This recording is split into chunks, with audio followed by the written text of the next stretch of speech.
the path work, those assignments. We're going to take a quick peek at those.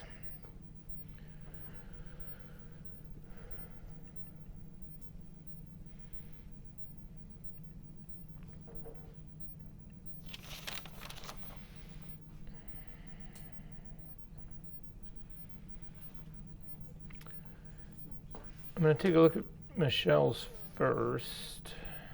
Again, these are common mistakes everyone made in doing this, so just to sort of follow up on that, not pointing anything out about anyone in particular.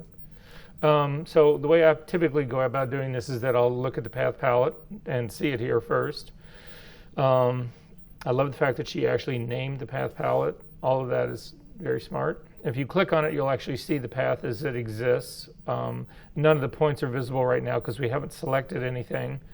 To get the points visible, it's one of the two arrows. Again, it's either the black arrowhead or the white arrowhead. I typically use the white arrowhead because I can do almost everything with it that I can do with the black one, but it doesn't work the other way around. If you select the black one and click on a path, it selects all the path and actually all the points. You can select on another part and it will select that part as well. If you hold down the shift key, you can multiple select things. So that part's easy. The problem with the black tool is that as we select stuff and start to move it around, whatever, it selects all the points that make up the path. We need to be a little bit more discriminating about that and select just the points that we possibly need to modify. And that's really pretty much what this is about. So I'm going to Command Z to undo that part. I'm going to click outside of the path and then right back into it to get rid of any selections that I do have going in there. I'm going to change it now to the white direct selection tool. And then typically what I'll do with this one is that you can click on it and you'll see that it selects all the points of the path, but you can also click and drag, which is how I do it. It just makes things a little bit faster. So then I'm going to zoom in on this edge to take a look to see sort of what's going on. And this is the parts that I'm actually looking at. And you can see that for the most part, she did a pretty good job of this. There are some issues, like this point that's sitting right here is an issue. So some people, I'm not one of these people, but some people, the way they do pen work is they blast through this as fast as they can. They don't really care how accurate the point placements are. And then what they do is they'll come back in and they'll use this white arrowhead to actually adjust points to fine-tune their path. So for instance, if I come up here to this joint right here, you can see, we'll zoom in even more, you can see that it's actually missed this apex spot right here. If you click on it though, you will see, because I'm using the white arrow, that this point stays blue and all the other ones go actually transparent or white. And what that means is that all the other ones are anchored in place. They will not move. Only this one will actually move right here. So I'm going to simply click on this and move it down to sort of adjust it. Now, all the handles that are really controlling this point, so the handle itself, but also this handle that's coming off this point is having an impact on this line, this arc right here.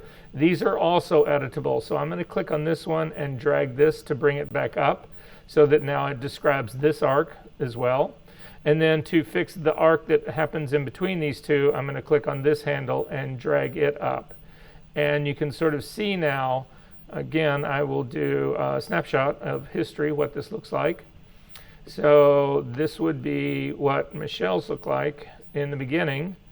And then that would be the version that's actually fixed. So you can go back in and you'll see other things like here. There's a really sort of a strange issue that's going on, and it's got something to do with handles. I'm guessing it's this too short of a handle right here. That's probably it. A lot of times that's the culprit. So I'm just going to click on that to sort of adjust that part.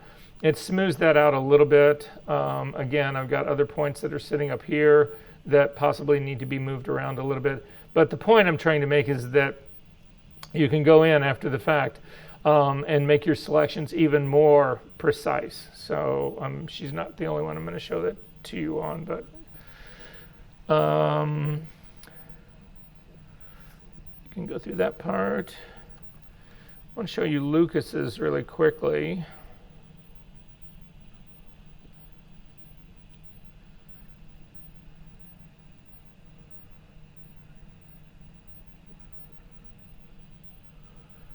And same deal.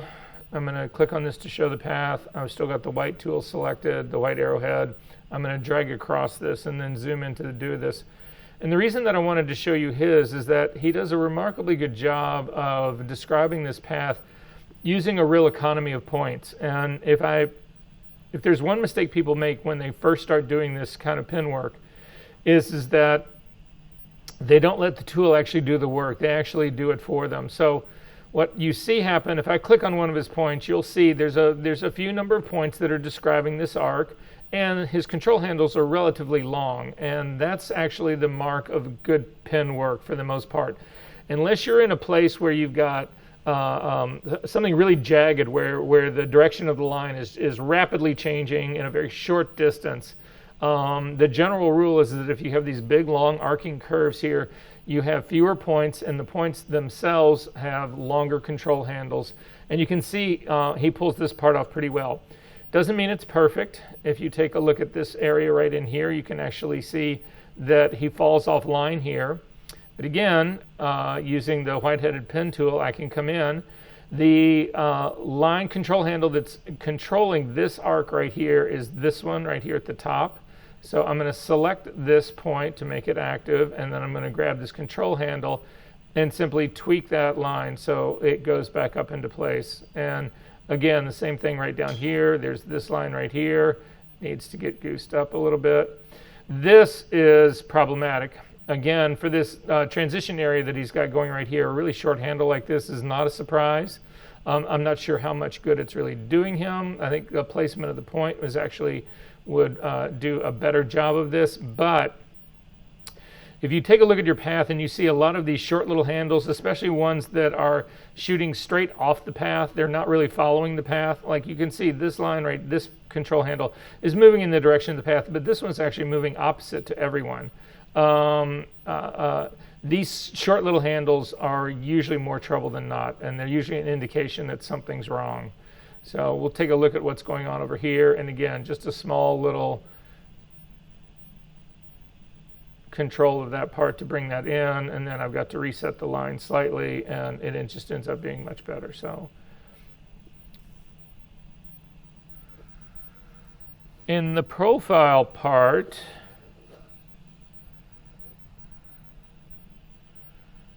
again, Michelle, I'm not picking on you, it's just your names first.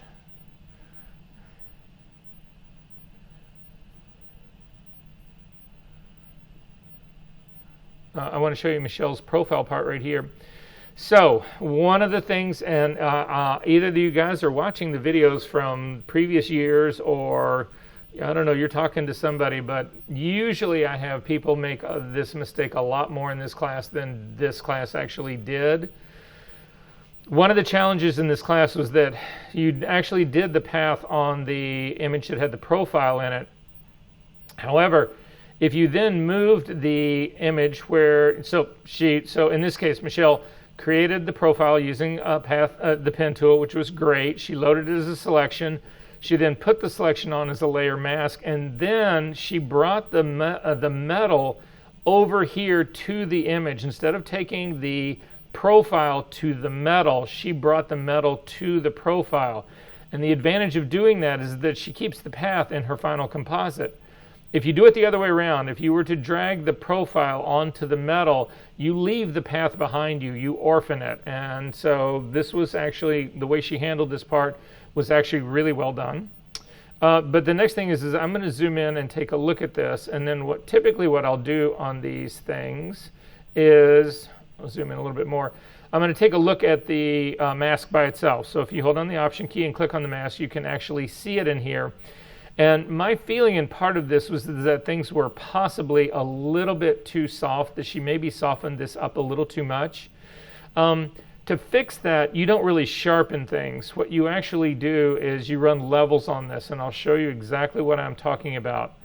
When we talk about softness of an edge, and you can see it on this edge right here, what you're talking about is that there is white on one side, black on the other side, and then that soft edge transition is a series of grays. I'll zoom in way, way, way close so that you can see what I'm talking about.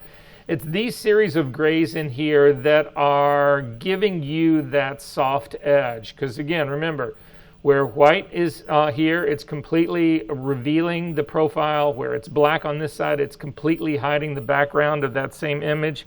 But where we have this transition, it's going from completely hidden to completely visible. That's what is causing that's why that edge is soft. If we actually take a look at this again, it's a little too tight.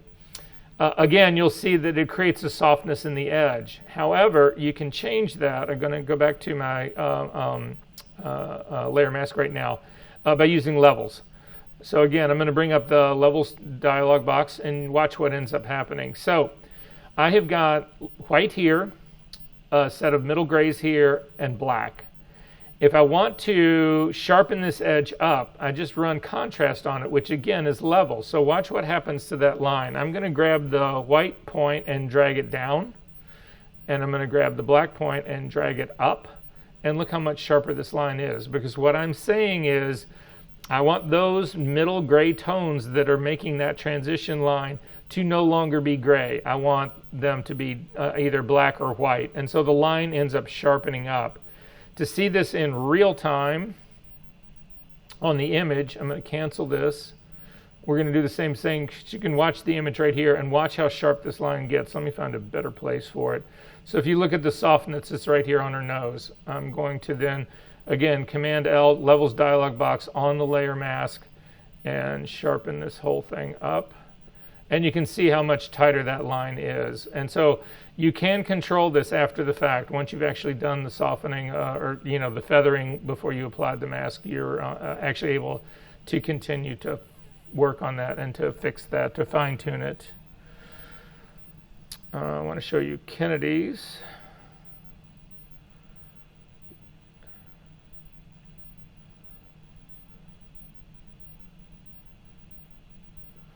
Looking at my screen right now, what's wrong?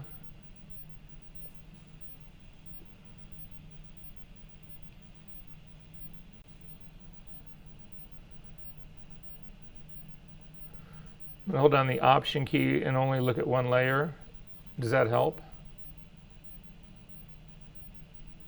She's applied the layer mask. That is a destructive move. Those pixels are gone. And if this mask isn't perfect and the mask is not perfect, I have no recourse. There's no way I can fix it. I can continue to cut into it, but the background's gone.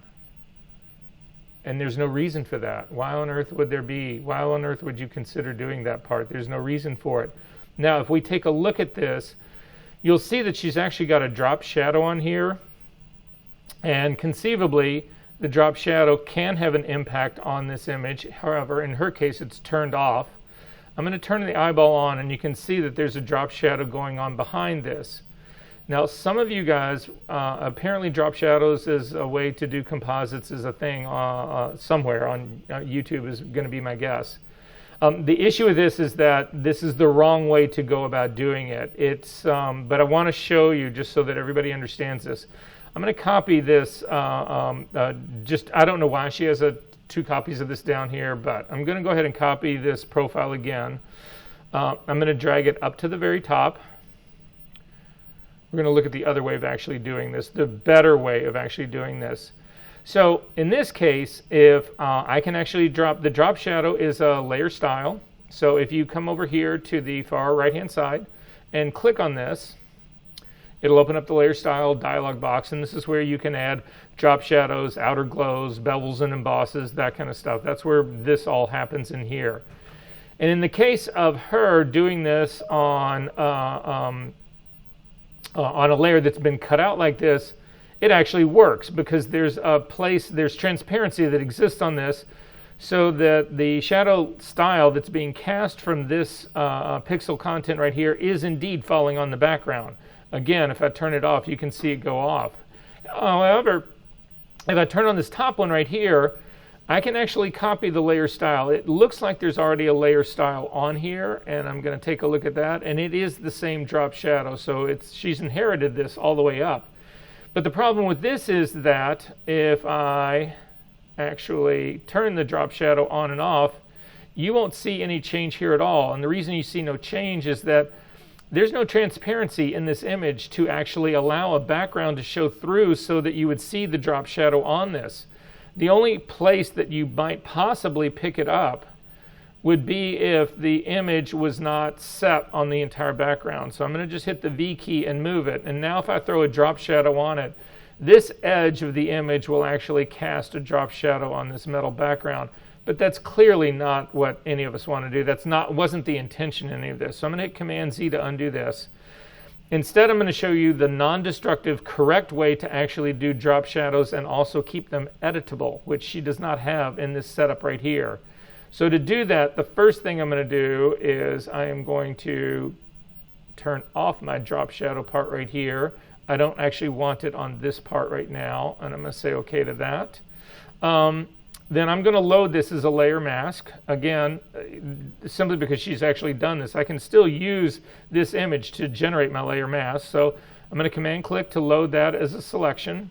I'm going to come up here to the top, and I'm going to then add a layer mask. And so now basically I've got the same situation that she had earlier, except I've got my entire image that's intact right here. But I want my drop shadow to actually show. And if I turn it on right now, we'll say OK to this, you don't see it. And the reason that you don't see it is even though I have got a layer mask that's on here that's controlling what I see, Photoshop needs transparency to actually use these layer styles, to actually have them have the effect. So Photoshop is showing me the background coming through, but the truth of the matter is that there's no transparency here yet. So again, you could do what Kennedy did, which is apply the layer mask here, but I've already told you guys that that is the worst mistake you can make. It's a destructive move and you can't fix that. You can't go in there and change that. However, if you take this top layer and you convert it to a smart object, so again, I'm going to come up to Layer, down to Smart Objects, and convert to Smart Object, you will now notice that you have transparency. And if I add a layer style to this, so to add the layer style, you double click all the way over to the right-hand side in this area over in here. I can add a layer style to this, and I'm going to click on Add Drop Shadow, and you can see the drop shadow then shows up exactly the way it is supposed to work. So I'm going to go ahead and say OK to that. The beauty of this is that because it is a smart object, this drop shadow value that we've entered is still editable. So I can open it up again and I can continue to re-edit it. I can change its distance. I can change its spread. I can pull its size down to make it a little bit sharper. I can play all those games with it. It still stays editable to me, but even though you think that this has actually been, the layer mask has been applied, it hasn't. If you double click on the smart object, it opens up the image where your layer mask is sitting right here, and I can still refine this layer mask on this background. I can make changes to it. I can turn it off. So if I hold down the Shift key and click on that, you can see I've got background all exists here. So it's just a non-destructive way of doing that. So if that's the game you want to play, simply take your image the way we actually had it and turn it into a smart object, and you'll actually be good to go. If you wanted to undo this, if you wanted to take this out so that it was no longer this smart object situation right here, I hope they haven't changed this, but I'm going to take a look.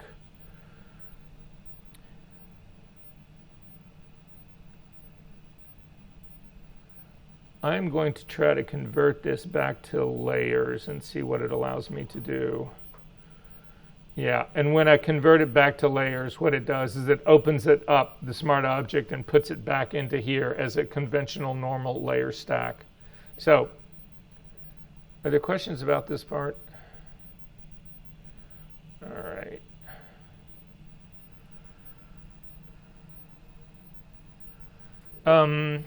Show Jackson's next.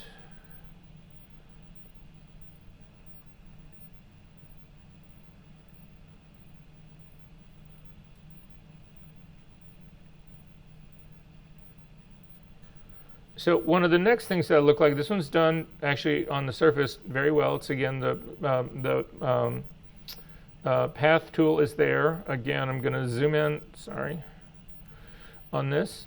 just to take a look at the edge. Holding down the Option key, take a look at the mask, and you see that this mask has not been softened. This edge is actually right here. Now, typically when we do this work, we would actually be in on the layer. We would go to the path, Command click to load that as a selection, up to the select menu, down to modify, down to feather, and put in like a 1 pixel feather or something like that. That would be one way for us to soften it. However, you can soften it after the fact. I'm going to hit deselect. I'm going to go in onto my path, and again, I'm going to show it to you in real time.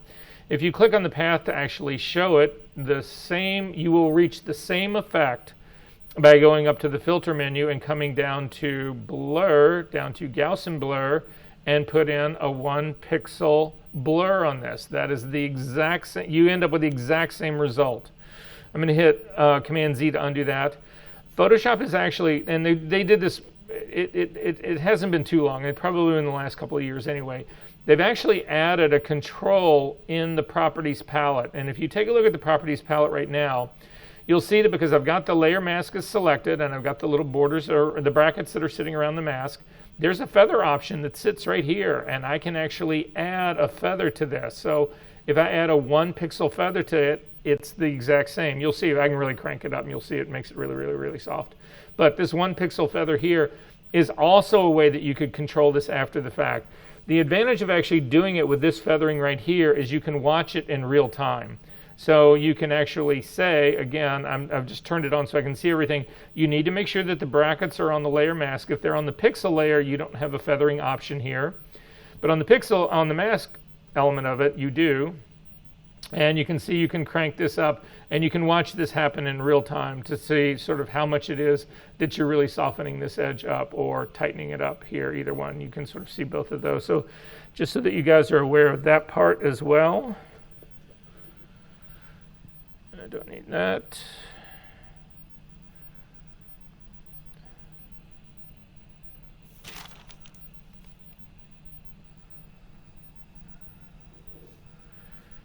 Lauren did an interesting one here, and it's in not necessarily wrong, but I do want to point something out. And yeah, these are still the profiles.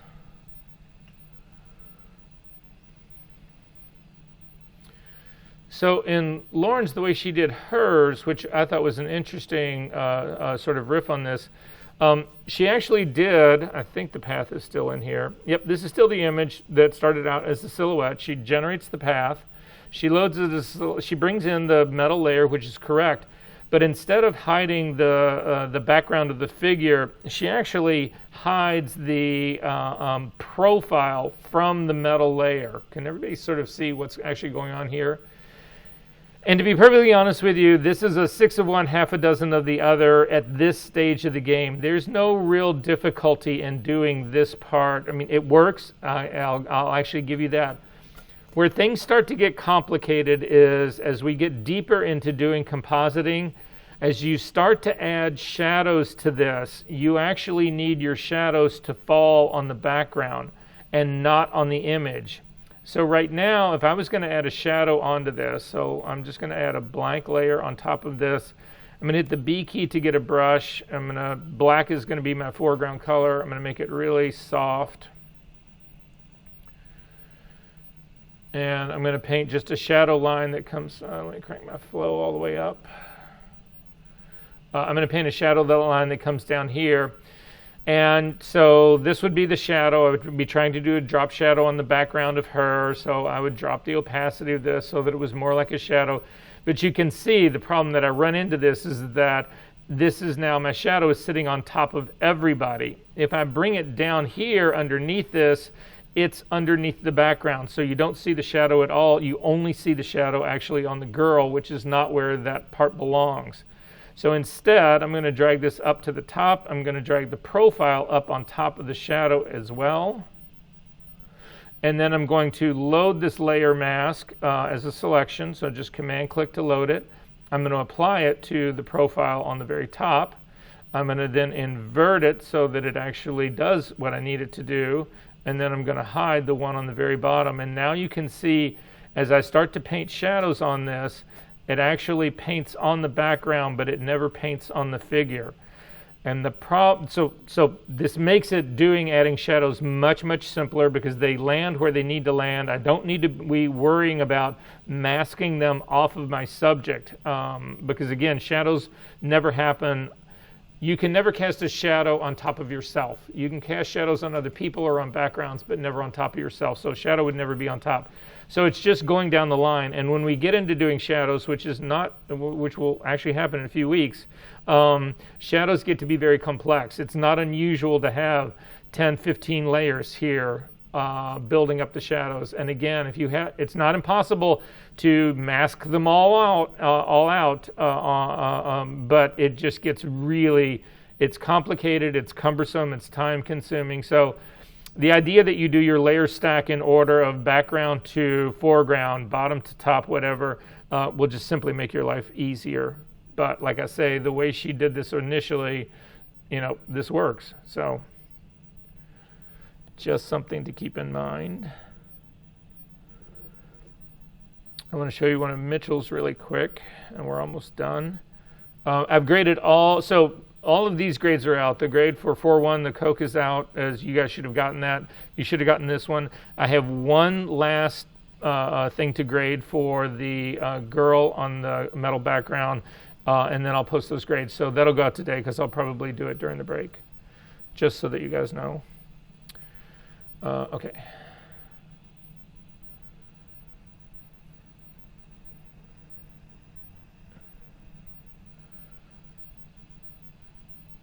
So in Mitchell's case, this was what I was actually talking about. This is the file that we're actually looking at here initially was the metal file. And he's brought the image into the onto the metal background, but if you take a look at the path, it's not there. So all the work that he did to actually create that path has been essentially thrown away. He's generated the pixel mask for it, which is fine, but I would never want to orphan that path. So I would either bring this metal background to the image where the path was, or I'm going to show you guys right after this how you can actually move a path to another image. And that's what that's pretty much where we'll finish up on this guy. A couple last things to look at really fast. On the girl one, I'm going to go back and show you Kennedy's really quick.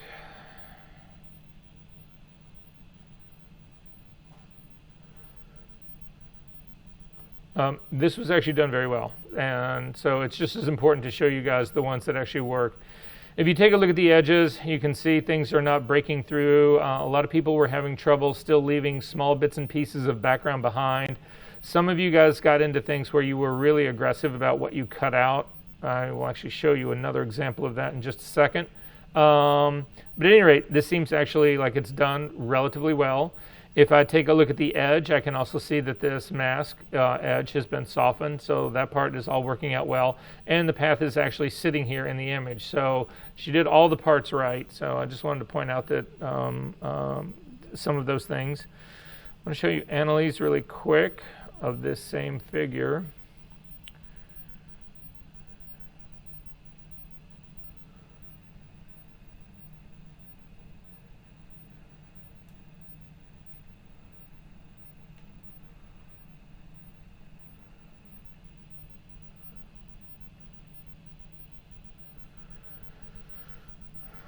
Ignore this part right now. You're going to understand what this is in about 5 or 10 minutes, but right now we're going to ignore this part right here. But what I do want to look at is the mask, is the path itself. So I'm going to click on the path to actually make it active.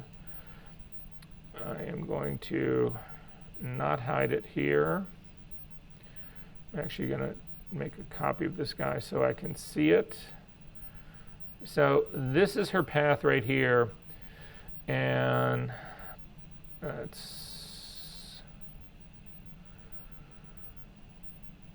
so when I take a look at this and I see these really super straight line segments, so you can see this is what I'm actually talking about right here is this line right here. It's super straight line segment. Now this was on the hair part, so I might give her a little bit of a break on that, but it's the same thing that's actually happening right here. And this is her top shoulder that's right here. if I actually click on the direct selection tool and come over and take a look at these points, I'm going to click on this one, and you can see by clicking on these points, none of these, there's simply no control handles on this stuff at all. And the consequence of that is that it makes this stuff look like it's been cut out by a ruler. So it's sort of like she's taken a ruler to go around and cut it out. And bodies simply don't work that way. There's nothing in nature that has lines that straight, and certainly not that many of them. And it's certainly not a human body, I can promise you that. If we take a look at her mask by itself, let me uncheck this so we don't see any of those path lines. You'll see the consequence.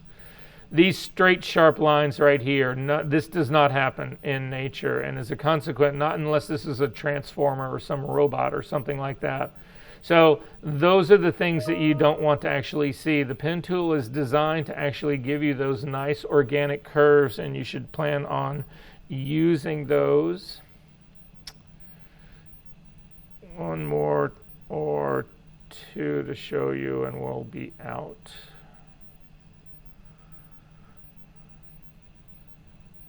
So I want to show you Naomi's really quickly.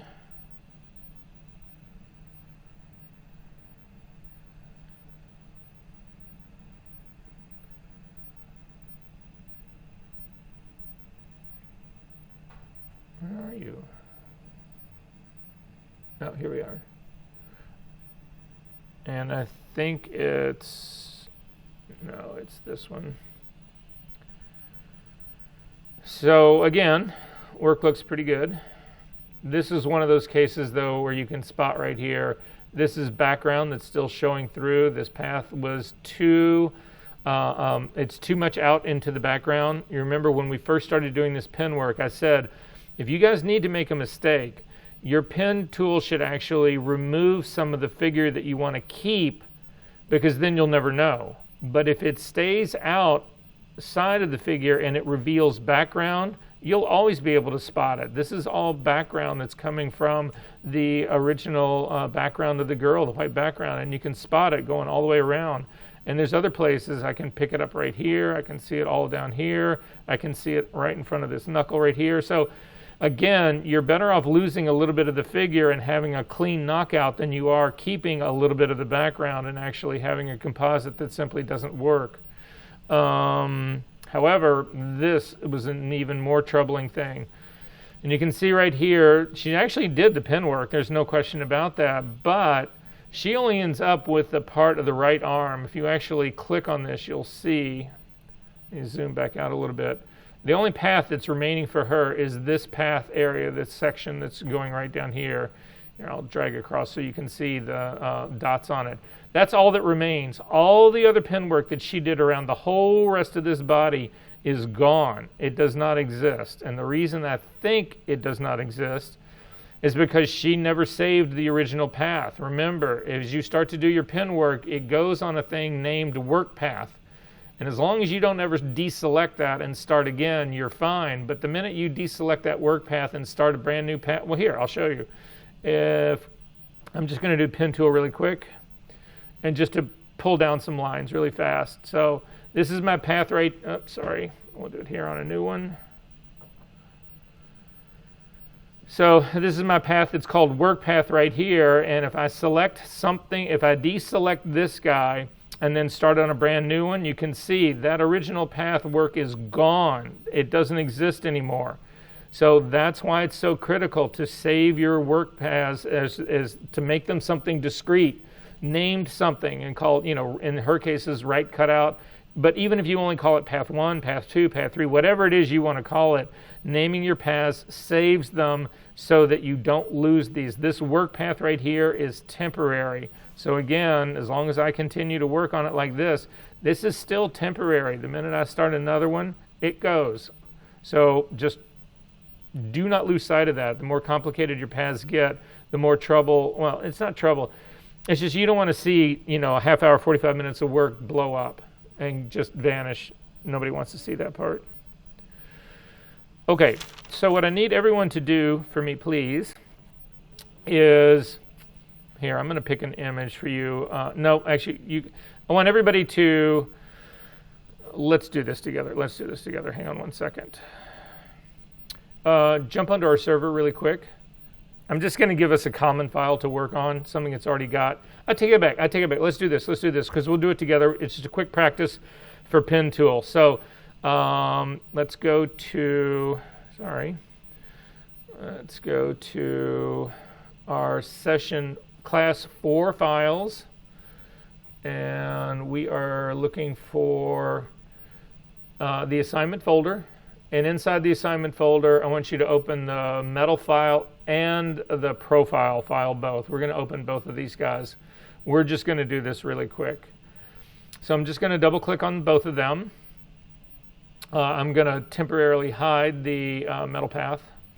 I'm going to double click on the hand to get this other guy as big as I can get it. Now again, in this case, my path is going to go off of my image, so I want to be able to start outside of the image. I can't do that as long as I'm on the regular view of my file. I need to get to the pasteboard to do it. So I'm going to hit the F key to get to the pasteboard, and that will allow me to then start my pen tool outside of my image. I'm going to zoom in down here at the bottom, and I just want you guys to do this with me. We're just going to trace the profile using the pen tool again really quickly. So hit the P key to actually do this, click and start, and again I'm going to click and drag. Your best friends here are longer lines, bigger arcs, fewer points. Let the tool do its work. Do not, and you can see in this case right here, some people would be tempted just to leave this as a straight line, but it doesn't look real if we leave it as a straight line. So even if I put just the smallest bend in it, so watch what I'm going to do right here. I'm simply going to click and drag out and put a little bend in it just so that it's not perfectly straight, and I'm good to go. Again, to get rid of the second control handle, hold down the Option key, and we can work our way in. So even though this is still pretty much a straight line, I'm going to put in a small amount of bend in there to keep it organic. Option key to get rid of it. Click on the side right underneath her chin, because again, the places that I'm looking to put points here are not on the valleys or the tops of the mountains, but they're on the sides. So let the pen tool actually describe the bottom of her chin. Don't put a point down there. Then the same issue right here is I'm going to add a small little point right here just to give me the other side of the mountain to then describe the cleft right underneath her chin. In this case, I can continue to work on up. I don't need to get rid of those extra points because this is following the line. I do have to get rid of this point now though, and I'm going to come up and again put in just a small amount of curve right there to keep it organic. Do her teeth. Up around the top, up around the bottom. Just hold down the space bar to get the hand so that you can reposition your cursor. And I'm going to come in here, and again, I'm looking for sides of the mountain. And I can continue up as long as my handle lines are essentially transcribing right along the where the path is supposed to go. You don't need to get rid of the second handles. You can actually just continue the work as it is. It makes it much faster. If like this point is a little bit out of place, if you temporarily hold down the Option key, the Command key, you will temporarily get the little white arrowhead and you can relocate that and then continue.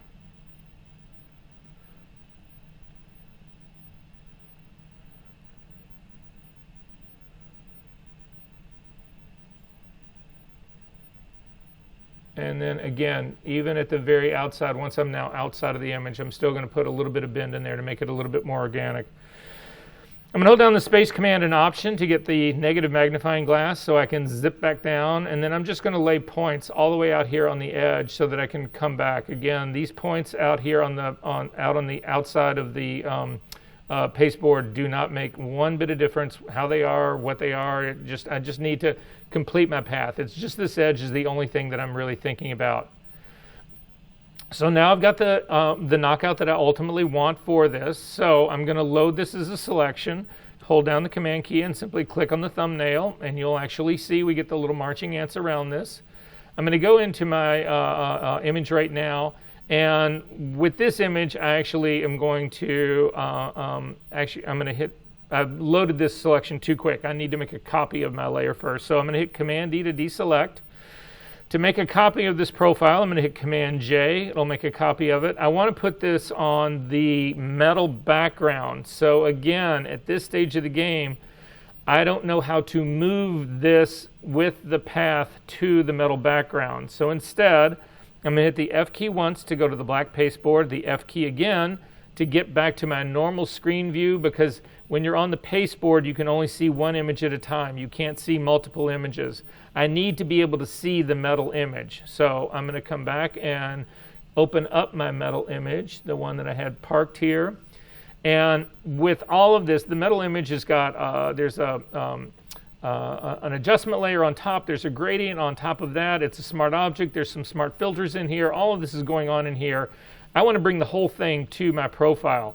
So I'm going to select the very top layer, the one that's actually the shade layer controlled. Hold down the Shift key and select the smart object.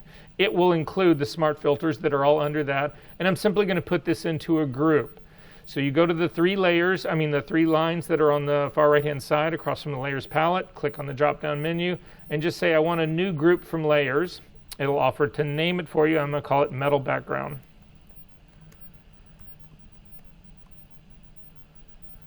And say OK. Now, everything is still inside that. I just put it together in one thing, so it made it simpler for me to move.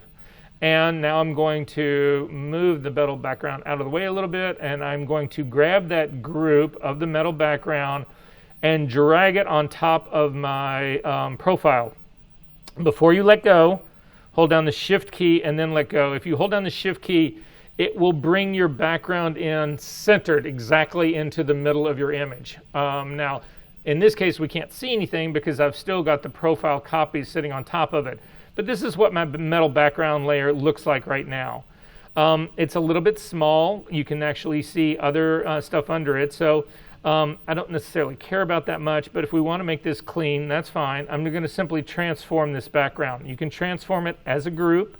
So I'm simply going to hit Command T. It's going to say smart filters are going to be temporarily turned off. And you can see I've got control handles that are now sitting outside of my screen. I can't really see where they are. It doesn't matter. I don't really need control handles. If I needed them, I would have to go again to the pasteboard. But what I can do now is that I can simply click on the link between the width and the height up in the options bar. Again, I'm transforming the metal background.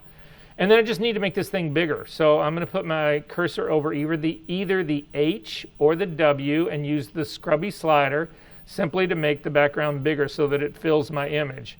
And then I'm going to hit the check mark to go ahead and accept that. And now I'm going to go back and do my masking on here. So I'm going to go again to the Path palette in on my profile layer. I'm going to Command click on the thumbnail of the work path. I'm going to go back to the layer, select the profile that's on the very top, and simply apply it as a layer mask. And in this case, turn its eyeball on so that you can see it. So this part's worked, except I've made one mistake. What is that mistake? I did not soften or feather that selection before I applied it. So again, I can do it right here with the mask selected. In the Properties palette, I've got a feathering option. I'm going to simply boost the feather up to 1 pixel, and I'm good to go. I've got the girl on the background, a feathered edge. I've got the path is sitting here, life is good, and I've got the metal background is sitting right here, and this is how you would actually turn the file in. However, there are problems with this part as well, and I want to show you how to fix those problems as well. If we now select the layer on top, you can get rid of, no, don't get rid of the metal background, but I'm going to hide the metal background again. So keep it handy because we're going to actually move this mask, move this entire layer over to it. So at this stage of the game, things are working pretty well. However, this is where things can go wrong. I want you to select the very top layer that is the pixel content, the profile, and the layer mask. And I want to transform that, Command T. With this, actually, I'm going to click on the link between the width and the height, and I'm going to make this guy considerably smaller. So I'm bringing it down to, let's make it to like, let's do like 50%. And go ahead and say OK to that, something close to that. So you will notice that the pixel content of this layer got reduced by 50%, and the layer mask got reduced by 50% as well. those two are still in perfect tandem with one another. If you zoom in on here, it didn't change the edge of that at all. That edge is still perfectly where it should be. It's in perfect register. However, if you go back now to, I'm going to just double click on the hand. If you go back to your path palette and click on that and then click on the path to activate it, you can see that the path is nowhere near it. The path is where it originally was. It's nowhere close to this move that I've actually done. To the transform, it's not there. If I go back and I move this path, this layer around, so I'm going to hit the V key to move it around, you'll see that the link between the path and the profile has been broken. It no longer exists. And that's a nightmare for us. We don't want that to actually happen. You want your paths to be connected to this stuff so that when and if you do transform these things, the path will get transformed as well. So to do that, first off, we need to go back into history before we did the transform of this figure. I need to get it back to where it was. So I'm going to go back in history. For me, the history layer level that I'm looking at, the state of history I'm looking at, is when I feathered the mask for the profile. I'm just going to click on that. My profile goes back to the way it was. And now if I go back into my path palette and click on it, you'll actually see that there is indeed, the path is still transcribing exactly where it should be. So here is the trick. So might be worth writing this thing down. You can always watch the video, but a quick note for this. This is how you actually connect your paths to the figures that you are using to control them. So again, if I click outside the path, you don't see it. But if I click on the path to make the path layer active, you do see it. And don't worry about this. The straight path line that's coming up here is a consequence of working on the pasteboard. You don't need to worry about that. The pen tool understands what's actually going on here, so don't let that part distract you. It's not actually an anomaly. So with the path selected, go back to your layers palette, make sure that your top layer is selected, the one that's got the pixel content on it, the profile, it's got the layer mask on it. We're going to hit add layer mask again. And when you do that, you will see that you actually get another third thumbnail that's sitting on this layer. And that third thumbnail is actually a gray background with a white silhouette on it. That is telling you that that is the path. That is now they call this a vector mask. So if we look up at the top here, all the way on the left, the image itself is pixel content. It's the image that we took, it's the profile. The layer, the mask that's just to the right of it, the one that's the black and white version, is a pixel mask. Again, you can select this thing, you can paint on it, you can actually blur it, you can do all sorts of things. Anything that you could do to a pixel content to an image, you can actually do to this mask. You can't change its color, you can't have a mask. You can't have color in a mask, but we could do other things to it nonetheless. However, the last one over, if you click on this last one over here, this is actually the vector mask. And you can see when you click on it, you actually get the, that's odd. I could have sworn I got those little blue lines. Nonetheless, if you click on your path palette, you will actually notice now that we have a work path that I never bothered to save, which is very dangerous. So I'm going to double click on that just to call it path 1 so I don't lose it. But you'll also notice that right here, it's called Profile Copy Vector Mask. That vector mask is, because I've got this layer visible right here, this vector mask is actually connected to this layer, and it can actually do the same work as the pixel mask. So if we select a layer, I'm going to select the profile underneath it, all the way down to make it active. Then if you look at your path layer, you'll notice that you only have one path. Again, when you click on the layer that's got the vector mask on it, it shows you that vector mask. It's not temporary, it's just visibly temporary. If you're not looking at the layer, it's not going to show you this vector mask right here. So, but the beauty of this is that now, if you come in and everything here is visible, the pixel layer content's visible, the layer mask, pixel mask is, and the vector mask is. If you hover over the pixel mask and you hold down the shift key and click, you'll get this X, and the X will actually run through this And you'll notice that it still is outlined. And the reason it's still outlined is because the vector mask is now doing the work. If we click on the path layer and uncheck it so that nothing is actually showing in the path, so I'm not looking at the little dots or the path anyway here, you can see that this vector mask is actually controlling the visibility of this right now. If you hold down your shift key and click on the vector mask, you'll temporarily hide it and it shows the background again. The issue that people have though with the vector mask is that until recently you could not feather a vector mask. Now you can. Again, if you select the vector mask and come up and look at the properties palette, we can actually add, I'm going to zoom in on mine so you can see, too sharp of a line right now, but we can actually feather this. So I would add the 1 pixel feather on that guy and we're actually good to go.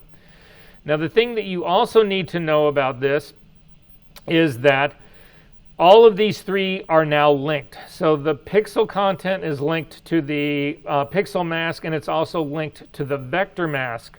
So now this stage of the game, if I do a transform of this layer, Command T, again, I'm going to click on the link between the width and the height. I'm going to use the scrubby slider to drop this down to 50% to make it smaller, something close, doesn't have to be exactly 50%.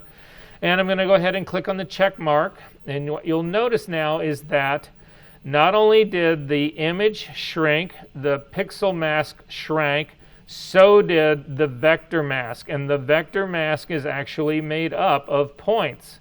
So if we go to our path palette, you'll notice that there is now the original path that we made that's actually much larger than the pixel, than the vector mask that we are looking at right now. If for some reason you wanted to save a version of that not on the layer, you can simply click and drag it down to make a copy of it, and it'll simply make a copy of it. But the beauty of having it done like this, again, I'm going to go back to my layers palette, is these are all connected now. So I'm going to actually undo, well, I'll leave it here. I'll leave it done like this. I'll leave the small version of this. It's fine. I'm going to get my metal layer back up again. I'm going to click on this pixel on my the version that's actually got the small version of the profile now.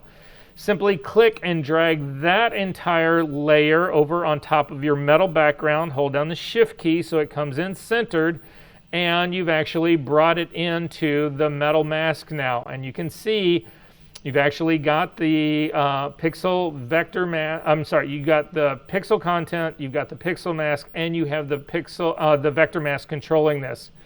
If you click on the path palette, you will notice that that vector mask is right there. It got brought in with it. Again, we can make a copy of it if we want to save a second version of it for any one reason. Are there questions about this? Did this work for you guys?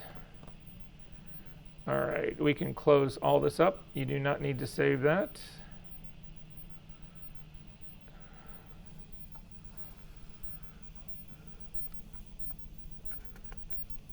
Alrighty, let's take a look at something new.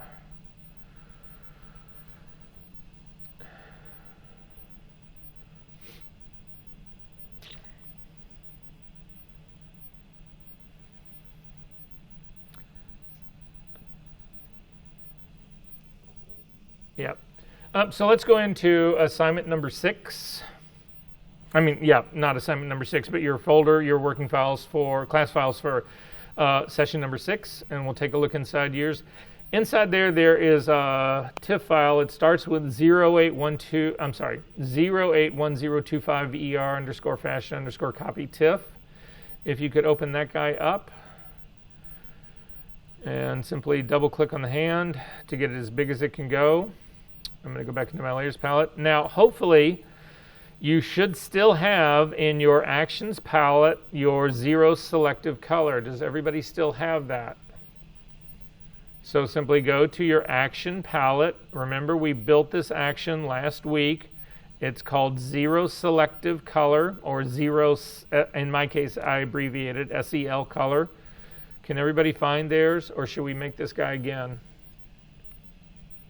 We're good? Okay, make sure you select the parent because again, the little drop-down triangle will allow you to start this action somewhere in the middle, and we do not want to do that. We want to run the full action, so make sure you select the actual name, zero selective, whatever you named yours.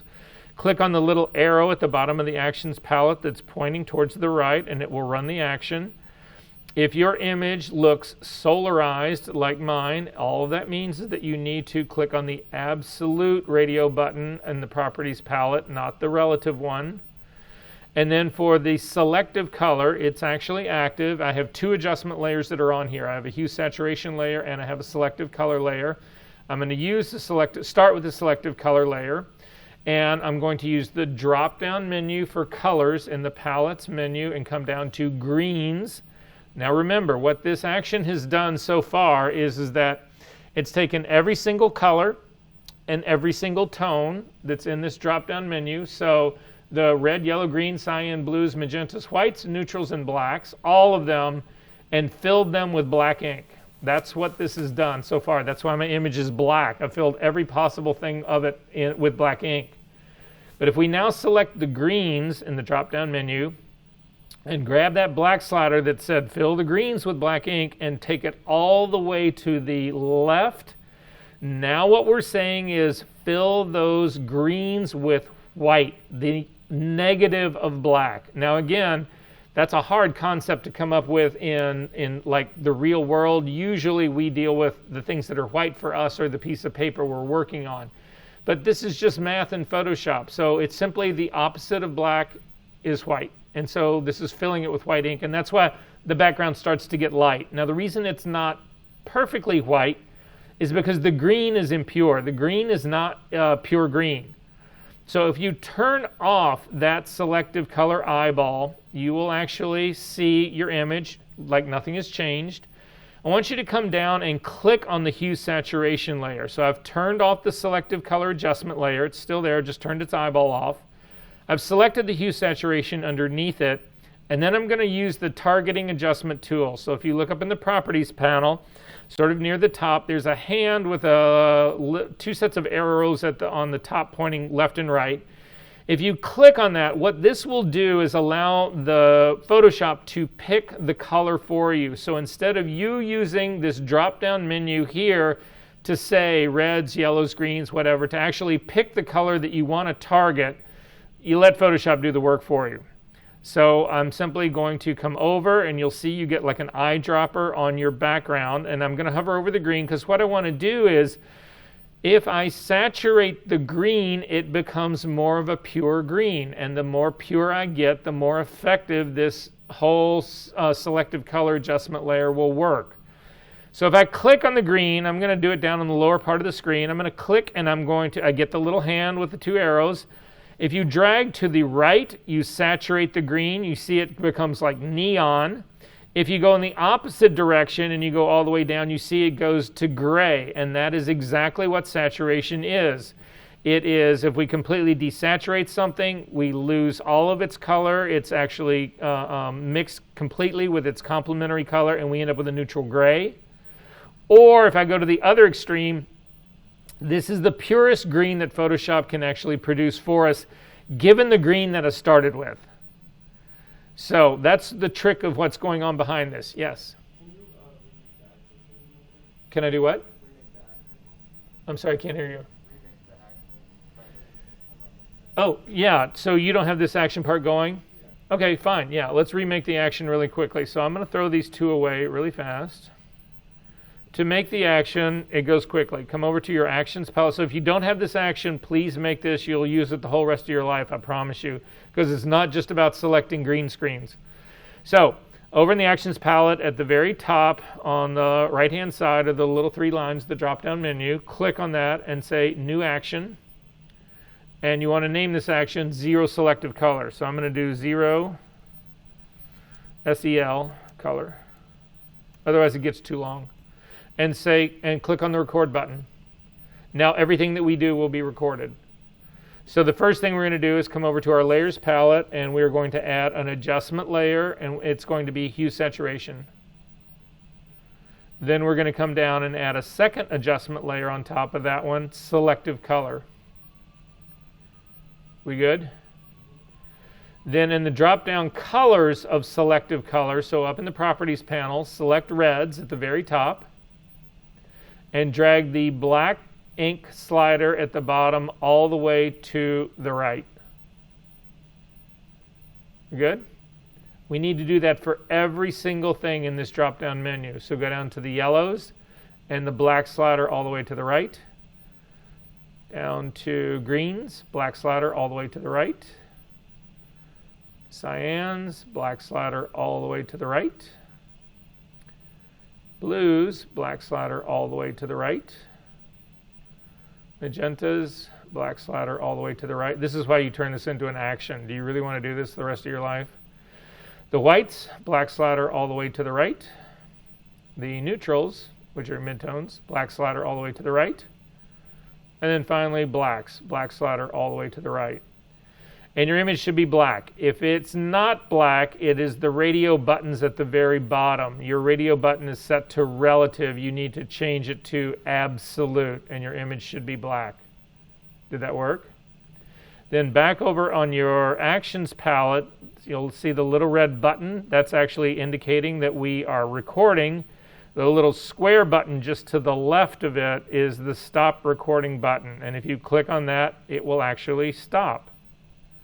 So you can, to check to make sure it worked, throw both of those adjustment layers away. Go back over to your Actions palette, and again, you need to start at the parent level. So up at the very top, you need to select the Zero Selective Color action, not one of the Make Adjustment layers that's sitting under it, because otherwise you don't get the whole action. You're starting actually in the middle of it. So if you select the parent, that's the beginning of it, and then simply click on the little right, the arrow that's on the bottom of your Actions palette pointing to the right, and it will run the action for you. Now again, mine ran the action, but you'll see I've got this sort of like solarized image. Again, all you need to do is click on the absolute radio button. I don't know why it gets confused about that sometimes. It doesn't always pick the radio button that you picked, and even if you go back and forth, so, but at any rate, clicking on the radio button is not the end of the world. Then again, we're going to go to the greens and take the black slider from all the way positive fill with black ink all the way to the left, which is filling it with white ink. But the point that I was trying to make to you guys earlier is that if we saturate that green more and make it a purer green, then this effect, the thing that we're going for here, will be more effective. And you can actually watch this happen in real time. You don't need to turn off the Selective Color adjustment layer that's at the top. All you need to do is make the hue saturation layer underneath it active. So mine's now active. If I look at my Properties panel, I've got that targeting adjustment tool, the hand that's got the little arrows pointing right and left. Simply click on that and then hover over your image. Now, even though we are only seeing grayscale right here, Photoshop understands that this, what's underneath this, is green. So I'm simply going to click and drag to the right. It makes my green more saturated and more pure, and that's why my background gets lighter, because I have said, using the Selective Color layer above it, I want you to flood the pure greens of this image with white ink. Now again, it's not perfectly pure, but this is a much better place to start from than trying to pick one of the channels that exist in this image, right? To see what I mean about this, first off, we need to save a copy of this guy right here to work with. To do this, this is a black and white image. You have got a red, green, and blue channel. They are all identical. Again, by definition, grayscale is equal amounts of RGB. So these masks, the red, blue, green, and blue mask, they're all identical. You simply need to make a copy of one of them, and it doesn't matter which one you make a copy of. So I'm just going to grab the blue one at the bottom because it's closer to how to make a copy of it. I'm simply going to click on the blue and drag it to the bottom of the channels palette where there's a little square with a plus on it, and it's going to make a copy of this blue, of that blue channel. I'm going to double click on it and I'm going to call it Zero SEL Color, because that's what made it. Did this work for everybody so far?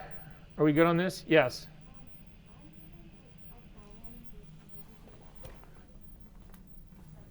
sorry, not only I can't hear what you're saying, but no, it's not you. It's not you. It's masks and rooms and old age and yeah, you're fine here. Just turn this guy back, turn the eyeball back on. Oh, okay. You're good to go. Sorry. You're all right. You're all right. How do you save it on there? You're fine. Here, this is exactly what you want. Just grab one of your blue, green, or any layer, red, green, or blue, and just drag it down to that little guy right there. Oh. Just grab the actual channel and grab it down onto that little square with the plus. Oh, square plus. Perfect. And then call it. Name it. Okay. So the hue and saturation, zero selective color, they've done their work. You can throw them away. We don't need to keep them. So the 2 adjustment layers that we just have on in our layers palette, get rid of them. But now let's look, and this is what I was talking about earlier. So you guys know we've done this now ample number of times. The original girl, when we were cutting out, the girl who was laying on the ground with her hair all flowing out, the very first time we actually copied a channel and ran levels on it and did all that kind of stuff, we did it there. We did it with Sunny when we were looking for the blue background. We, again, looked at channels to actually copy channels and used them to actually build our masks. We actually, when we had to build the shoulder of Sunny's sweater, we did it that way as well. All of this, because it was all about going in, trying to find the best channel to make these selections. But now I want you to look at the best channel now for this. If I was going to replace the background. So click on the red channel that is in your channels palette, and you can see that the girl's skin separates very well from the background, but the hair is almost identical to the background. So that's not a really good mask for us to start with. If I go down to the green channel, and click on that, the skin is now very close to the background, so that didn't really help me a lot. The hair is better separated, but it's still not great. And it's somewhat good. I could work with it if I had to. It's certainly better than the red channel. If I click on the blue channel, again, I run into a problem with the hair. The hair is simply too close to the color of the background. It will not separate. But then I go down to what I just built, the zero selective color. How much better a selection could you possibly start with? Right? Does this make sense to everyone? Okay, and then at this stage of the game, I'm not done. I would continue the whole process that we have typically done before. I'm going to zoom in this case, I'm looking at the top top right-hand corner, and I'm getting readouts. Again, I'm looking up at my RGB values. That's at like a 209, 210, somewhere in there. That's roughly what's happening in there. If I come down to this area that's down by her chin, it's around a 215, so it's actually a little bit lighter down here. And then finally, if I go to the area of the background that's on the other side, that's also like in that 209 range. So for me, because I really want to make sure I keep and maintain this hair edge up here in the top, I'm actually going to do my color points in the top right-hand corner. So I'm going to zoom in to this top right-hand corner.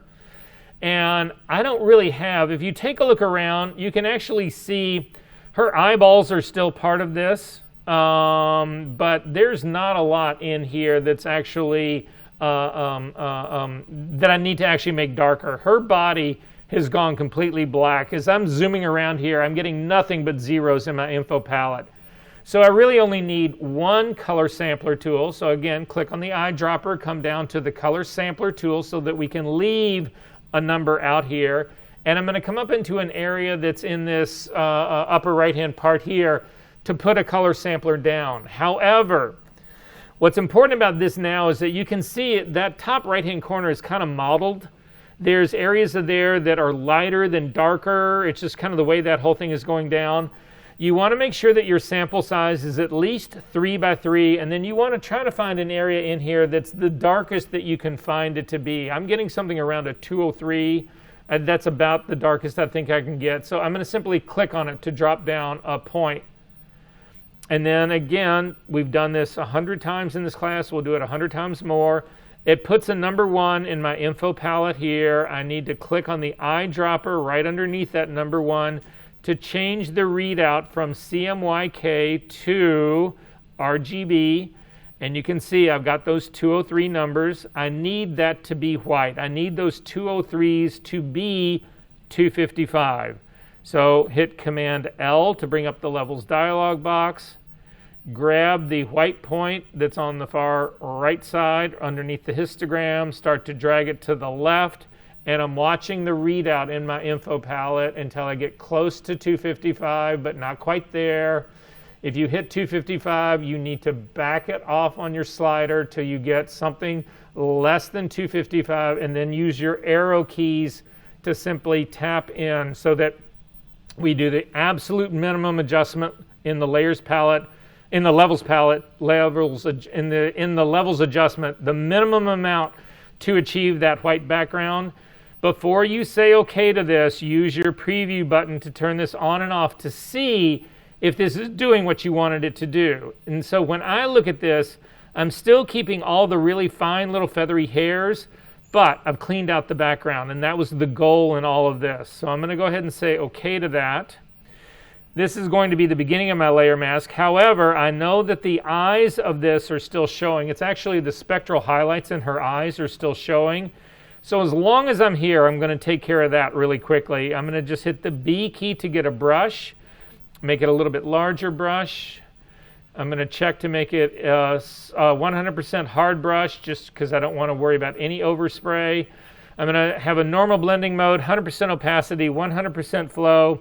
Black is my foreground color. If yours isn't, hit the D key to default your colors to black and white. Then if white is your foreground color and black is the background color, hit X and it will actually make black your foreground color, and then simply paint over the eyeballs. I'm going to zip back out to see if I've got any other trouble in here. I do have problems in here, and it's specifically on her neck on this lower side over in here. There's issues down here. And so I can clean those out really quickly. I'm going to stay with my B key, the brush. So I'm going to change the blending mode now to overlay. I'm going to hit the X key to make white my foreground color. And then I'm going to paint. Now, part of what you see right on her, take a look up at my screen. I don't know if you guys can see this, but she's wearing a shirt, and there's a little bit of a collar. And that collar is sort of like it's a middle gray, and then there's just this nasty shit that's right next to it. I'm going to make the collar black first, and then I'm going to make the background lighter. So to make the collar black first, hit the X key to make black your foreground color, and simply paint as close as you can along the line of where that collar was. In my case, it actually brought it in, but there's still dark gray in there. It's not completely black. So simply hit it a second time and you'll be good to go. Now, in most cases, I would do all of this with the pen tool, but I just want to finish this out pretty quickly. I'm going to hit the X key to make white my foreground color, and then I can simply paint away all the schmutz stuff that's in the background. I can actually do the same thing along the line of her face. And now I've got the beginnings of a good layer mask, I think. So this would be the beginning part of mine. This ultimately becomes part of your homework, so if I were you, I would save this.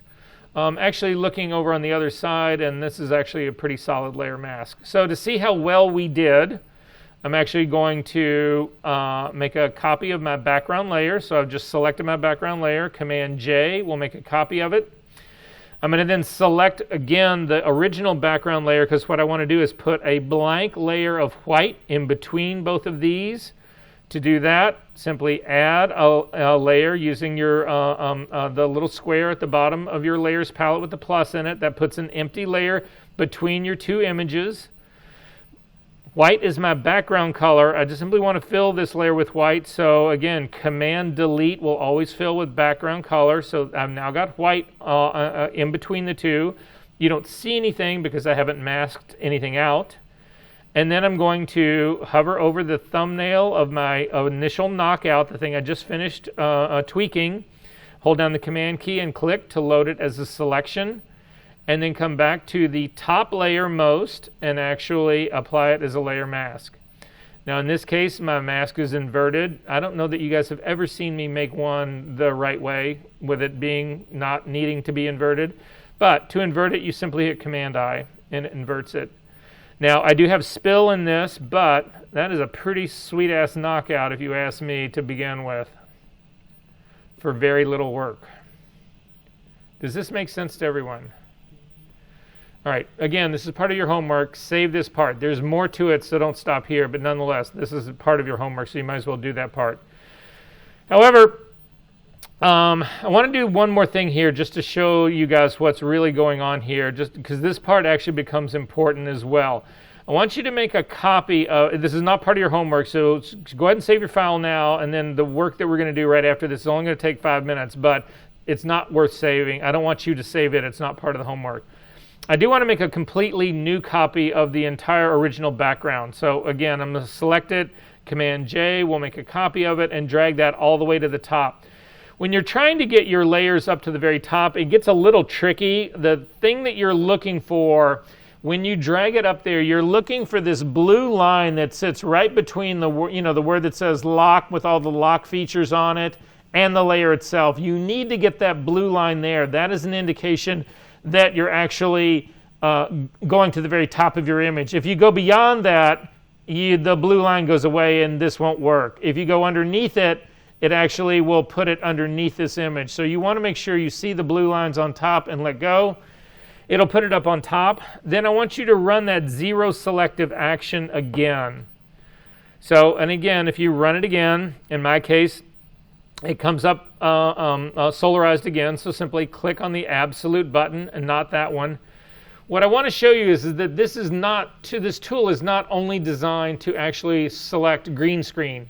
You can use it to select any color, so any of these drop-down menus we could use, but equally important are the tones. So I want you to come down to you should have a black image right now, come down to the whites, and then grab your black slider and drag all the way to the left-hand side. And you will actually see that you get part of an image. These are the lights and the highlights of this image. If I make a selection, or I'm simply going to copy this blue, so again, I'm on my blue channel, I'm simply going to copy the blue and drag it down to make a copy of it. Hello. Oh, I can't make a copy of this blue. This is actually something they've fixed in Photoshop, which I actually like. I'm trying to make a copy of the blue, so I'm clicking on the blue and I'm trying to drag it down to make a copy of it, and it will not let me do that. And the reason it will not let me do that is because I've got an adjustment layer active. You need to have the pixel layer active in order to do that. So simply come down and select the background copy, and then you can drag a blue channel down to make a copy of it. And I'm going to double click on it and I'm going to call it highlight. It's a highlight mask.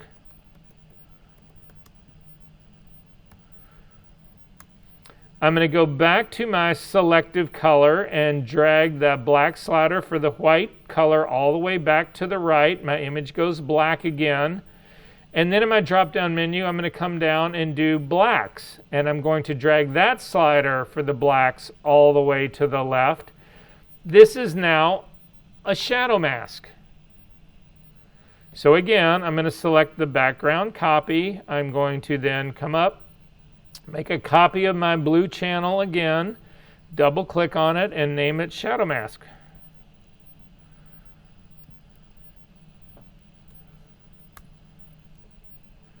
And you can do all sorts of things with this. I'm going to go back to the selective color. Check this out. You can leave your shadow mask as it is right now, but then go up to the whites again and drag that slider all the way back. Now what you've got is a highlight shadow mask. Everything that's black on this is a midtone. Does this make sense, what's going on? So it allows you to create these incredible masks based on tone, based on color. You can actually combine the color with the tone. So how can we actually use this? Throw away your hue saturation and your selective color. We don't need them anymore. And let's see the shadow mask. We're just going to load the shadow mask as a selection. So I'm going to come over here to load. Again, I kept it as a shadow mask. I'm just going to put some blue into the shadows. So I'm going to come to the shadow mask, hover over the thumbnail, hold down the command key and click. It will load it as a selection. And then I'm going to come up here and let's actually add, let's add a hue saturation layer to it. So again, because the mask was, the selection was active when I added the layer, it applies it as a layer mask, which is great. And then I'm going to actually click on colorize. And you'll notice when you click on colorize that immediately her hair takes on a red tone. That's because when you do colorization, it always starts here at the far left-hand side of the hue slider in the reds. But there's nothing to stop you from dragging this thing all the way over to the blues, and you can actually see now the difference. If you turn off your eyeball back on and off, we're actually pumping blue into the shadows only because of the shadow mask that we made. Now, if you feel like this effect is too strong, you can actually simply use the opacity slider to back it off. If you feel like it's too weak, you simply duplicate this layer. Again, Command J will duplicate that, and it pushes that blue in even more. So for any of you guys who are interested in doing split toning, this is an amazing way to actually do split toning. Did this work for all of you? Yeah, again, what I'm trying to get all of you away from, and it's where most people start in this game, is that they start building masks or doing selections all by hand. You go in and you start painting shit, or even if you use the quick selection tool, that kind of stuff, whatever. It's not based on luminosity. That's what these are all based on. And luminosity masking is how you really control this stuff in a way that still works and is believable. I mean, this is pretty much untouched the rest of the image. I've only hit the shadows in this part. I'm going to throw this second one away, the strength part of it, but I want you to hold down the Option key and click on the layer mask itself. We can modify this layer mask. If you want the effect to be even stronger, I'm simply going to select the layer mask, hit Command L. Again, these are all variations of the same thing we've been doing over and over and over. I'm just going to bring up the command levels dialog box, and I'm going to take the white point slider and I'm going to start to drag it back. It's opening up those whites, which is allowing more of that blue colorization to actually happen. So if we cancel that and watch this happen in real time, so I'm going to click on the layer so you can see it. I've still got the mask on this selected. Hit Command L and watch what happens as I start to open up. I'm taking those mid-tones and pushing them to white, which is allowing this blue effect to come through more. And you can see it starts getting much more intense on this side, but it is still, luminosity is still controlling where this happens and where it doesn't happen. So you've got this beautiful transition that's happening out of the shadows into the highlights on her face. You don't have some nasty ass line that you've gone in there and painted using a curve. Make sense? Okay. You can cancel that. We can throw that away. We don't need to save that. All right. We're finally going to get to retouching today. So I know that there's a few fashion people in here, right? So not that this is exclusive to those guys. This is not at all, but today's the day we figure out how to actually retouch skin like a professional. Anybody in this room interested in that? Yeah. Now, there's going to be a number of paths that we go down over the next few weeks, so this is not the only one. I'm going to start today, though, with the most difficult one, and then we will work our way back and have conversations about when and where to use all of those tricks. However, the first thing we need to do is understand how the tools actually work. And I'm going to go out on a limb here and say, well, here, let me ask you guys a question, because most of you have enough Photoshop experience to know that there is a clone stamp tool and that there's a healing brush tool. And is there anybody in here who's not familiar with those tools? And we use them all the time, right? So what the hell's the difference?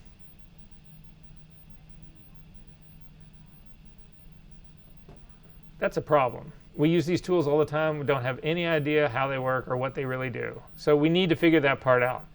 Because they're both really, really good tools for certain things. They're way overused. But for what they can do, we need to know and understand what's behind them and what they actually do. So I'm going to ask you, there's again, your week number 6, there's a file called Clone Healing number 1. If you could double click on that to open it up. And again, I'm going to double click on the hand just to get it as large as it can be. And before we go anywhere else, what I want you to do is simply click on the background layer. You'll see that there's 2 layers on this. There's a background layer that, what the background layer is that on the left-hand side, it's a 50% gray. On the right-hand side, it's a gradient that goes from black down to white. And then there's a completely different layer with a figure on top of it. It's part of a circle. We'll look at that part a little bit later. But I'm going to start with the clone stamp tool. That's where we'll go here first. So to hit that tool, again, if you hit simply the S key, you will actually get the clone stamp tool. Otherwise, come over to your layers palette. It's the thing that sits sort of, well, it's, all I can say is it looks like a stamp. It's sort of in the middle of the tool palette. If you click on the drop down, you'll see that there's a clone stamp tool and a pattern stamp tool. You want to make sure that you've got the top one selected, the clone stamp tool. And then if you come over on top of your image, it's a little bit hard to see the outline of your brush on the 50% gray, but you will see the outline of your brush if you hover over the gradient side. However, I want to check my brush. So the first thing, it is a brush. The typical setting for clone stamp tool brush hardness is 50%. And the reason that we've already talked about this before, especially when it comes to retouching skin, is if you have a really super soft edge to your brush, what ends up happening is that the way a soft brush works is that it allows some of the color and texture that sits underneath the brush work to actually come through. So it ends up mixing textures, and that becomes a problem for us. And all the skin that you've seen butchered and all of the plastic looking people in Sephora or Ulta or any beauty place, you go into Osco to the makeup section, whatever, all those super fakey plastic people are a consequence of not knowing how to actually use the right tools and basically destroying skin texture. That's what's really going on. That's what these tools do. Now, they have their place, but not anywhere near as much as you might think they do. So, but at any rate, I'm going to select a completely hard brush right now just to make it easier for us to see what's really going on. Make sure that your blending mode is normal, 100% opacity, and 100% flow. I'm going to make mine a little bit using the bracket keys to the right of my P key, my brush just a little bit larger, sort of about on my screen about the size of a quarter. And you'll see that there's a circle with a little dot in the middle that actually shows you your center point.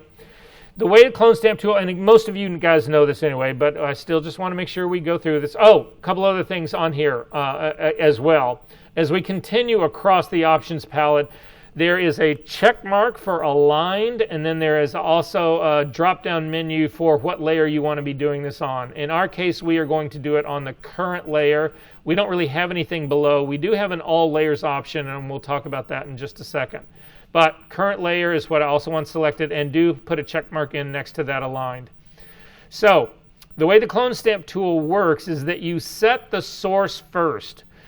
I'm going to actually use the clone stamp tool to put gradient in this on the left-hand side in the middle gray area. So I don't start in the destination, I actually start at the source. So I'm going to come over close to the upper right-hand corner of this. I'm going to hold down the Option key, and you will notice that you get the same sample point tool that you actually get when we were doing brush work to remove spill, and you would temporarily hold down the Option key. It just samples this layer. In the case of the clone stamp tool, it's going to set this as the source. So simply click once and you should be good to go. Let go, you won't see any change at all. However, if you bring your tool now on top of the gray left half, you will actually see a preview of a dark circle. What this is showing you is this is now the area that we are going to replace using the gradient that we sampled. So if you simply click and drag down, you will actually see it works exactly the way you thought it would work. It replaces the tones in the grayscale in the mid-gray area over here with the stuff that was from the gradient. If we come back up to the top so that I come right next to it, I'm just going to do a line right next to it. I'm going to click. Look what happens. You actually get a little X back into the gradient showing you where the source is. And now as we click and continue to drag down again, you will see that that source point continues to move down as well, and everything is great and hunky-dory. You can actually start in the middle. I'm going to do one last stroke down, but I'm not going to start at the very top. I'm actually going to start here in the middle, and I'm going to click and bring this guy down as well. And you see that they all line up perfectly. And the reason they all line up perfectly is this aligned check mark right up here. What that says is that as soon as you establish a source point, it is going to, a source point and then a destination point, the relationship between those two is going to be preserved no matter what. So again, if I come up over to the top left-hand corner and click, you'll see that my little source point is sitting right up at the very top. If I come down to the lower right hand, I'm still working just on the solid gray side. If I come down to the lower right hand part of that and click, you'll see that my source point has moved to the equivalent spot down on there, and everything is great. We good on this? Okay, go to your history palette and go all the way back up to the top where it says open. And then again, click on it to make sure that the background layer is actually selected. We're just going to start this process over. I'm going to uncheck the aligned right now and do the exact same thing. I'm going to come up to my, in the gradient side in the upper right-hand corner, hold down the Option key to click to set my source point.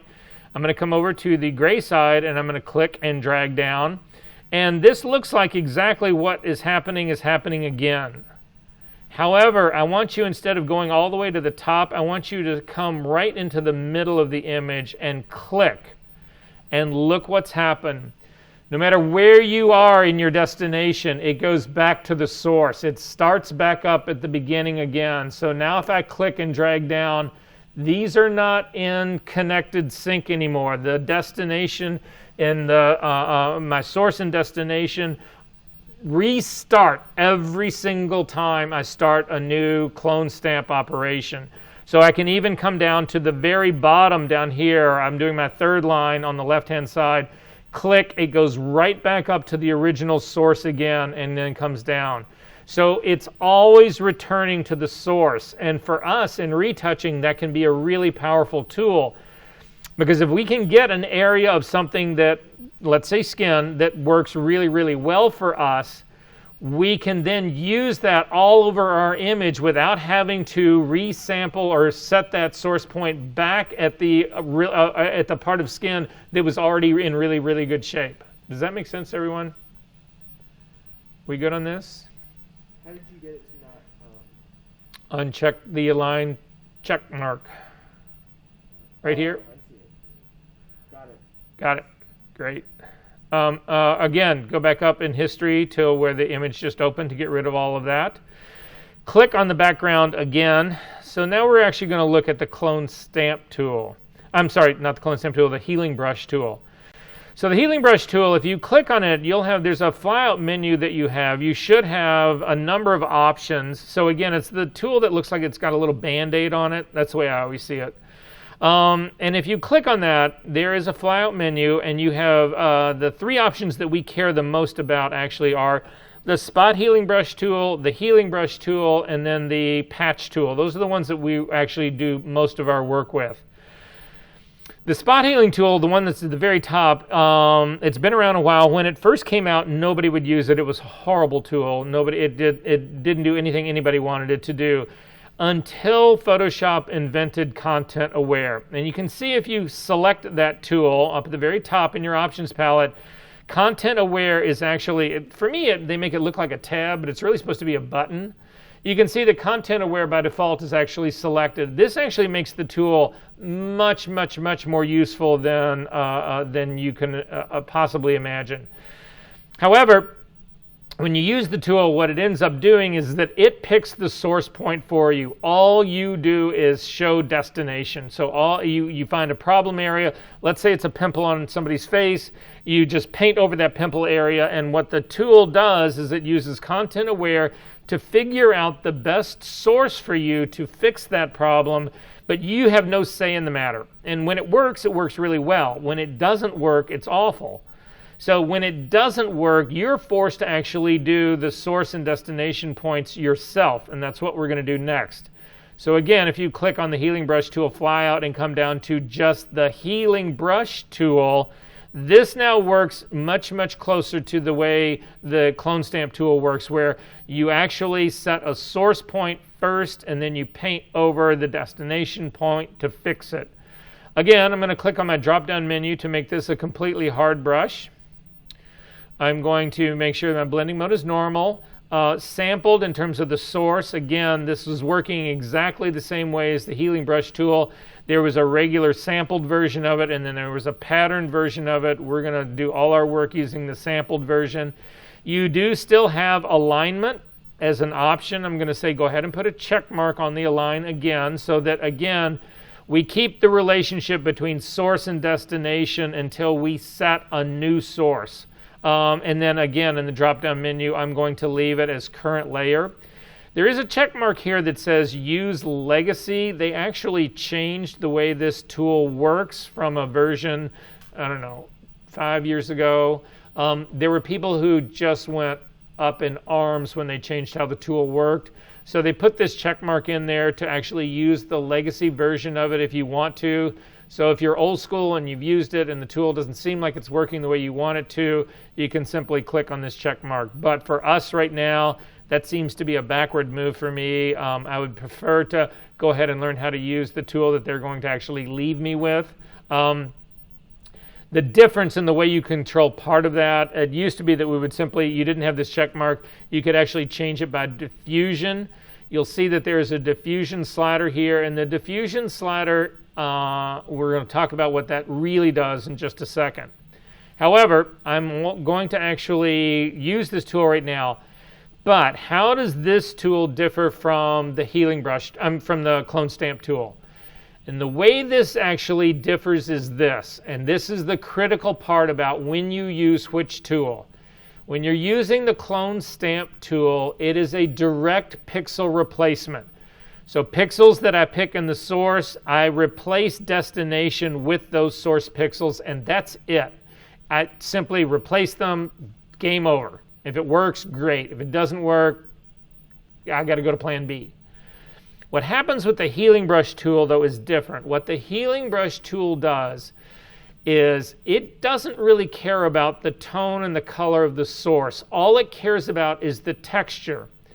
It samples the texture of the source, and then when we go over to the destination, it replaces the texture of the destination with the texture of the source. But then it looks at all the tone and the color around the destination, and it tries to match this new texture to the tone and the color of the area that surrounds it. Now, that sounds like a mouthful, but let's watch it happen in real life. So, I'm going to do the very same thing I did with the clone stamp tool. I'm going to come over to the area that's in the upper right-hand corner of the gradient, make my brush a little bit larger.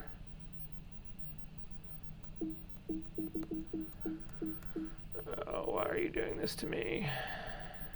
Oh, it's looking for a diffusion value. Okay, make it a little bit larger. All right, so again, I'm going to do the exact same thing I did before. I'm going to hold down the Option key. I'm going to click. It sets my source. And I'm going to come over, and I'm going to hover over my the solid gray on the left-hand side, and it looks like the same thing is going to happen. So I'm going to click and drag down, and as you click and drag down, you will notice that absolutely nothing changed. I actually hit too far at the bottom. I went past my image at the bottom, so let me just do that again, and I'm just going to click and drag down. Nothing changed, or did it? Why did nothing change? Why has nothing happened? Why didn't this work like the clone stamp tool? This is why. This is a synthetic file. It's a file that I just built in Photoshop. The texture that exists in this image in the gradient is identical to the texture over here in the gray. The textures are exactly the same. So it is replacing the texture. It's taking the texture from the gradient and putting it over here, but the texture over there was already the same. But then when I actually paint down, it's actually replacing the texture of those pixels, but then it looks at the surrounding area, which is all gray, and it tries to match all of that gray to the new texture that I just put in.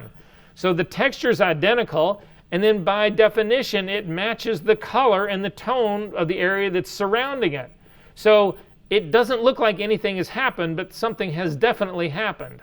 You just can't see it because the texture is identical and it matched the color and the tone that's around it. Does that make sense, everyone?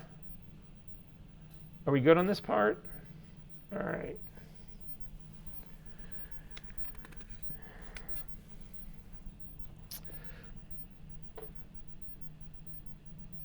I want to go up to the circle. We're going to get through the circle part. This will take us 10 minutes, guys, and we'll take a break. So I want to go up to the circle part and click on the, it's just a circle that's actually got a cutout in part of the arc that's actually happening here. And what I'd like to do is I would actually like to fill in the space that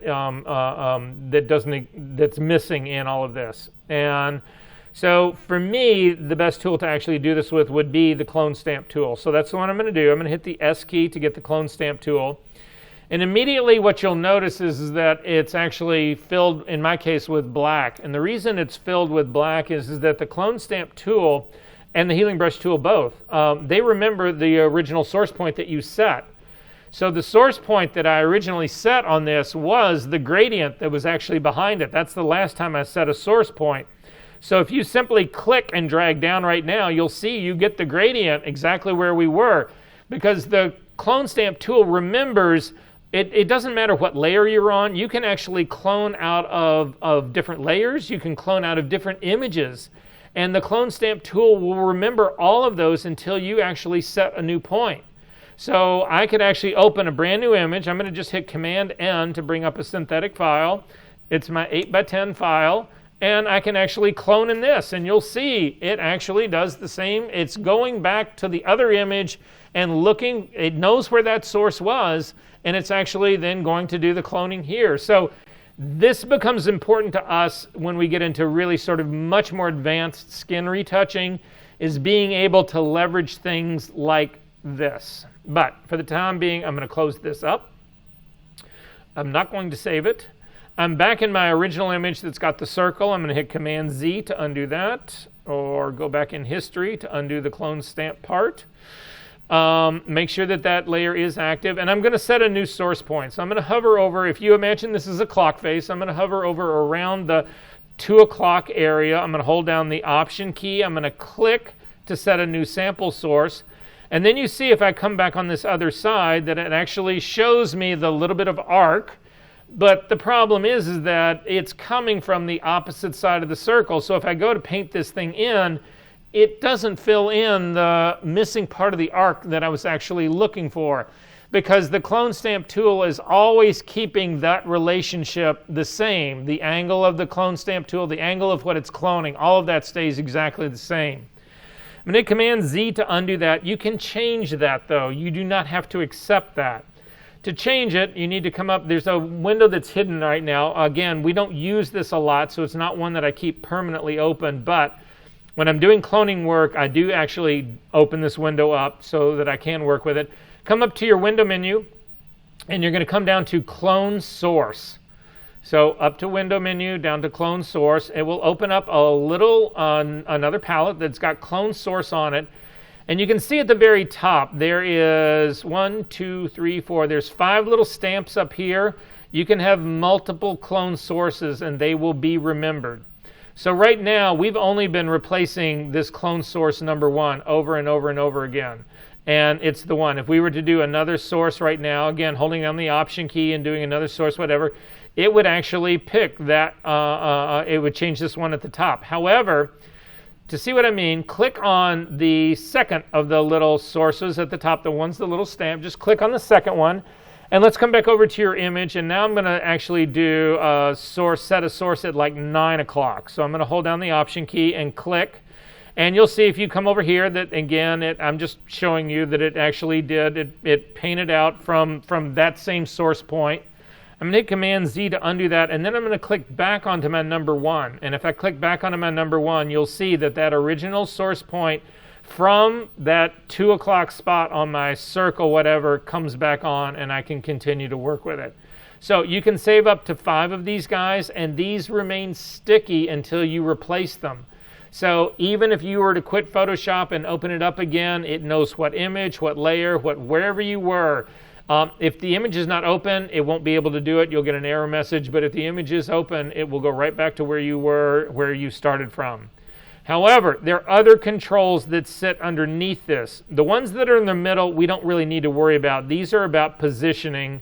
However, the one at the bottom, not at the very bottom, but the one that's sort of at the bottom of that middle section, it looks like a triangle that's got a 0.0 next to it.